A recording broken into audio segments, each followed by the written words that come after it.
Goa दुतान toss जिंकून पहिली batting घेतली।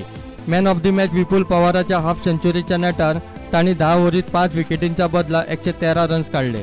प्रुडंटाच्या हनुमान भोसलेन 3 विकेटी घेतल्यो।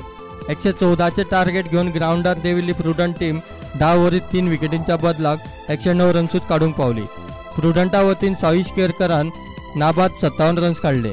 सचिन सुर्लीकारान 21 रन्सांचे योगदान दिले। पळयात ह्या मॅचीची खिणचित्रां।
दुसरी आणि तिसरी मॅच झाली ना। ऑल इंडिया रेडिओ आणि गोमंतक टीम येवन नाशिल्ल्यान तांचे प्रतिस्पर्धी टाइम्स ऑफ इंडिया आणि नवीन पब्लिकेशनाक वॉक ओव्हर मेळ्ळो।